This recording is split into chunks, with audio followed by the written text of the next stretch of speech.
Hola a todos, bienvenidos a un nuevo episodio de Legal Insight. Hoy tengo el enorme placer de conversar con Elías Moncayo Chávez. Elías es experto senior en la firma Payet Rey Calvi Pérez, firma líder en Perú, rankeada por Chambers and Partners como una de las firmas más influyentes del Perú. ¿Cómo andas, Elías? ¿Bien? Muy bien, Augusto, muchas gracias. Todo bien, afortunadamente, por acá. ¿Cómo estás tú? Bien, bien, muy bien y muy agradecidos de que nos acompañes en este Legal Insight para justamente hablar de un tema que me resultó muy, pero muy interesante, que es responsabilidad patrimonial del trabajador. Ahora nos vas a explicar bien de qué se trata. Elías integra el equipo, ¿no es cierto?, de práctica laboral, ¿m? de esta tan importante firma peruana. Entonces, para ir arrancando con las preguntas, Elías, contanos un poquito, este, ¿qué es esto o en qué casos puede un empleador reclamarle a su empleado plata, por así decirlo? ¿Cómo es?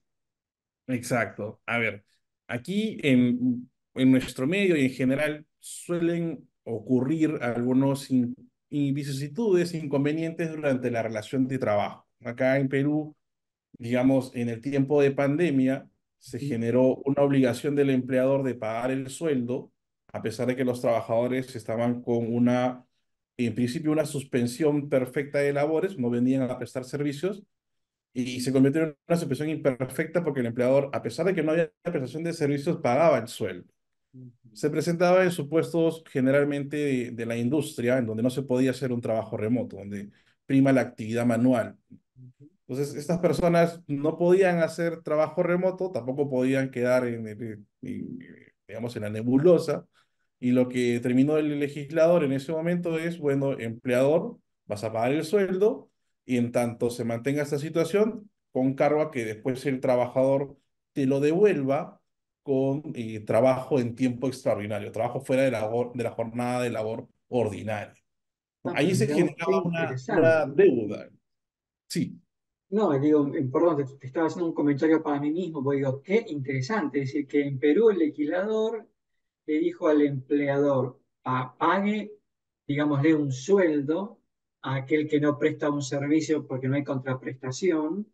Cuando esta persona vuelva a la fábrica, se le genera a usted un crédito que el empleado tendrá que pagárselo a usted, no sé, con horas extras, ¿no? ¿Así fue? Exacto. Horas extras, capacitaciones, ¿no? Todo lo que implique vinculado a la jornada de trabajo, era forma de poder pagar. Incluso se le daba la posibilidad, si tenías vacaciones, generas vacaciones acá en Perú, generas 30 días de vacaciones, de los cuales tú puedes vender 15 y las otras 15 sí lo puedes gozar efectivamente.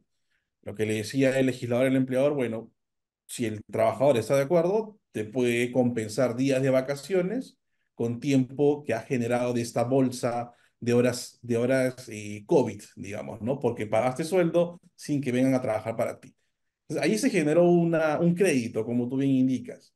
El asunto surge si el trabajador cesa en la relación laboral y tiene aún pendiente una cantidad de horas por devolver. ¿No? Ok. Allí se generaba un crédito para el empleador que en su momento también generó bastante inconveniente porque un grupo de empleadores señalaba, bueno, vamos a compensar con los conceptos truncos que te corresponde la liquidación de beneficios laborales y, y se generó ahí un problema porque la autoridad que investiga aquí los cumplimientos de normas laborales, que es SUNAFIL, una entidad administrativa, terminó primero cuestionando este asunto, ¿Ah? diciendo no es posible que el empleador pueda compensar sin ningún consentimiento, pero finalmente, dado el contexto, digamos que SUNAFIL es una autoridad jerárquica, en primera instancia están los inspectores, luego viene un tribunal como si fuese un poder judicial, el tribunal administrativo, el superior, dijo, bueno, analicemos el contexto, ¿no? No es que tampoco se haya compensado por compensar. Aquí había una deuda que se generó, el trabajador se benefició, el empleador no vas a pedir que genere un proceso judicial para que pueda obtener esta devolución. Entonces, le permitía al empleador ahí compensar.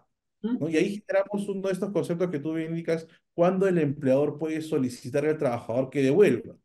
El asunto es cuando la liquidación, que acá en Perú es chiquita, no termina por compensar la totalidad de la deuda, porque claro, estamos hablando de gran tiempo de meses de sueldo que se pagaron. claro, Entonces, se habría la posibilidad de que se demanden a los trabajadores la devolución de este dinero. ok, Lo digo en tiempo pasado porque con el transcurrir de los meses, ya cuando estaba todo un poco en normalidad, salió una nueva norma del legislador diciendo, empleador, tienes un derecho de crédito, pero tiene una fecha de vencimiento. Hasta diciembre del 2023, tú puedes compensar o puedes exigir estas horas. Si se te pasa ese plazo y tienes deudas pendientes de los trabajadores, bueno, vas a condonar.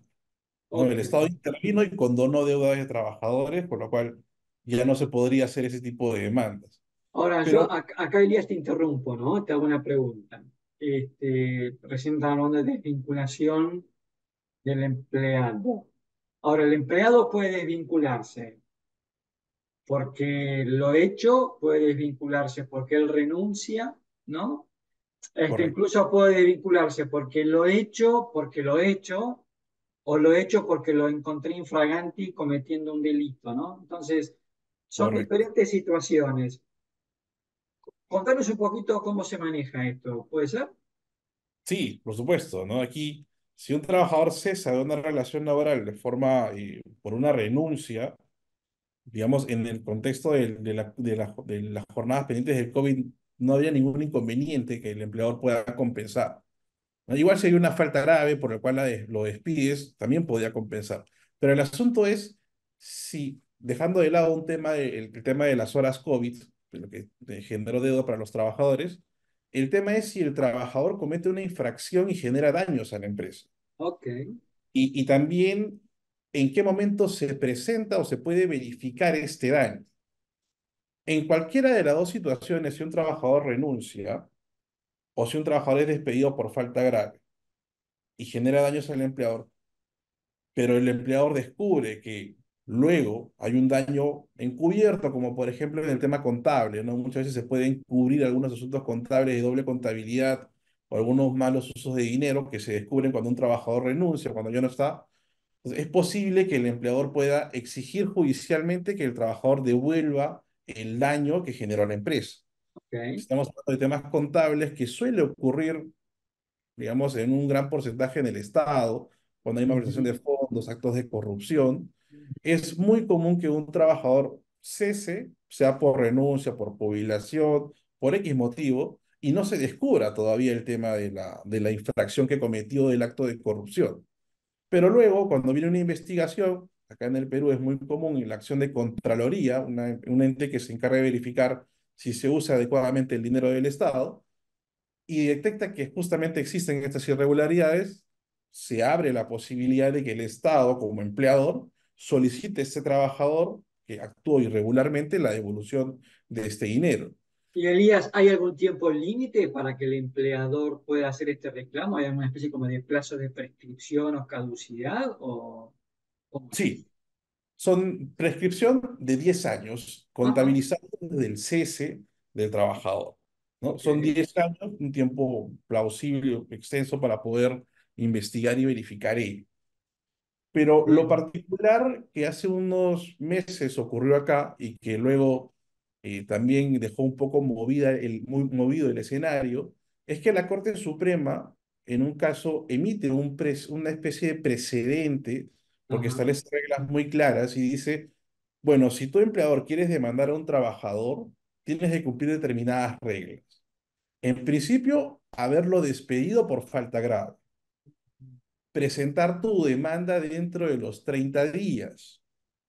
Si no haces ninguna de esas dos cosas, no puedes demandar al trabajador. Y este Oh, criterio fue particularmente extraño porque en nuestra normatividad laboral es muy difusa, pero a pesar de lo difuso estaba suficientemente claro que el plazo es de 10 años y que no necesitas despedir a un trabajador para luego demandar daños y perjuicios para reclamar esto. Pero la Corte emitió ese precedente, estamos hablando del mes de enero de este año, reciente. correcto. Pero a los meses siguientes, a 2 meses después, en marzo, abril, lo que hace la Corte es, en un caso exactamente similar, dice todo lo contrario. La ¿Cuál era el misma, caso la misma corte. la misma corte? ¿Eh? ¿Cuál es la mecánica de esto? ¿No? Acá tenemos municipalidades que son una especie de ayuntamientos o centros distritales que administran todo un distrito o una provincia. Y dentro de esta administración tienes a trabajadores que son trabajadores de dirección y trabajadores de confianza, que son personas que están muy cerca de la cúpula del poder de esta administración. De acuerdo a nuestras normas que regulan los temas de sindicatos, estas personas que están cerca del empleador o cerca del acúmulo del poder no pueden beneficiarse de los convenios colectivos que el sindicato logre, porque ese convenio colectivo sería, en principio, para los que conforman el sindicato, si es un sindicato chiquito, y si es mayoritario, sería para los trabajadores que no son personal de dirección ni de confianza. ¿Qué había ocurrido en estos casos? Estas personas que eran de dirección y de confianza percibieron los beneficios de un convenio colectivo, a pesar de que estaba prohibido. Entonces, la Corte, cuando revisa el caso, porque la Contraloría, que verifica las cuentas del Estado, acciona y dice, oye, aquí hay un montón de dinero que se ha ido injustificadamente. Y estamos hablando de cerca de 2 millones de soles acá en Perú, que vendría a ser el tipo de cambio cerca de $600.000, Mm, ¿no? Que se perdió de parte de las arcas del Estado. claro. Y lo que hace el Estado es, bueno, la Corte Suprema revisa el caso. Y en este segundo caso recula, vuelve a revisar las cosas y dice, no, no es necesario que tú despidas a una persona para recién demandar daños y perjuicios. Porque claro, también se estaba yendo una gran cantidad de dinero si es que se estaba permitiendo, se estaba convalidando un acto irregular a través de estos cerrojos que no estaban en la ley, sino estaban en una sentencia precedente que emitió en enero. Ok. Y en los hechos como que lo dejó de lado. Con lo cual, si hoy tenés a un cliente que te pide una opinión legal, hoy le tenés que decir, estamos en aguas de borrasca. Exactamente, ¿no? Ok. Y tenemos que ir, digamos, muy seguro, paso seguro, Ajá. sin perjuicio. Ahí puedes hacer varias cosas, ¿no? Si es que es un tema de un trabajador que maneja fondos, estableces claramente, uno, las políticas internas de manejo de dinero y dos, ajustas claramente los contratos de trabajo. Hay unas cláusulas adicionales que puedes incorporar para luego exigir la responsabilidad por el incumplimiento de esa cláusula del contrato. Con lo cual ya no te van a exigir, oye, debiste haberlo despedido. No, yo estoy hablando del contrato. No de si lo despedí por falta grave, si fue una renuncia, no. Estamos hablando si su contrato lo cumplió adecuadamente o no. Y si esta política la cumplió. Pero Bien. sí, es un asunto muy particular, pero si es un tema de consultas, tienes que establecer, digamos, unos cánones bien seguros, ¿no? Bien.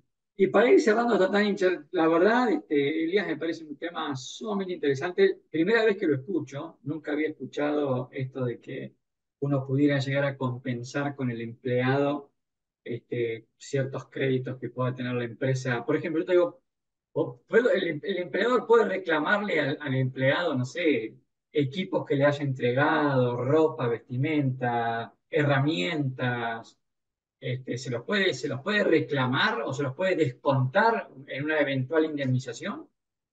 Claro, hay un punto. El tema de la compensación de horas que se hizo directo, digamos, Sunafil o el tribunal de Sunafil lo justificó por el contexto, no era un contexto normal. Porque la normalidad o la regularidad es que tú para poder compensar puedas tener un convenio con el trabajador. Entonces, yendo a tu pregunta, sí es posible compensar en la medida que tengamos algún convenio con el trabajador y si no tenemos el convenio, lo que te queda es demandar porque no me devolvió de repente la PC o el portátil, el equipo de teléfono o algo que está ocurriendo últimamente y se ve en redes sociales es, bueno, me despidieron, borro toda la información del empleador la que he generado con motivo del trabajo. Oye, eso acá en Perú se podría calificar como un delito informático, ¿no? Porque estás borrando una información que no te corresponde, no es de tu propiedad, sino es de propiedad del empresario. Entonces, ahí Ujú. se abren dos caminos para el empleado. Puedes demandar por daños y perjuicios derivado de que me ha borrado toda la información que tenía vinculada al mantenimiento, imagínate, de maquinarias vinculadas a la electricidad que tiene una empresa. O puede también el otro camino, la otra puerta, de iniciar la acción penal por un delito informático, ya que me ha eliminado información sensible de la compañía. Entonces, sí Interesante. puedo accionar judicialmente por ese tipo de conductas. Y el hecho de que no te devuelva también un portátil o una herramienta de trabajo importante, abre el camino para el empleador demandarle y decirle, oye, este bien que te entregamos era con motivo del trabajo, no lo has devuelto, estás generando tú, además del daño, un delito que se denomina acá apropiación ilícita, porque no tienes ningún consentimiento para mantenerlo en tu peculio, a pesar de que ya la relación terminó. O enriquecimiento sin causa también, ¿no? Es otra acción civil, Bien, correctamente. bien, bien. Elías, muy interesante. Hemos conversado con Elías Muncayo Chávez, experto senior de la firma Payet Rey Cadovi Pérez. Elías, gracias por tu tiempo y esperemos que este sea seguramente el primero de muchos Legal Insight contigo. Gracias, Augusto. Muchas gracias por la invitación. Encantadísimo.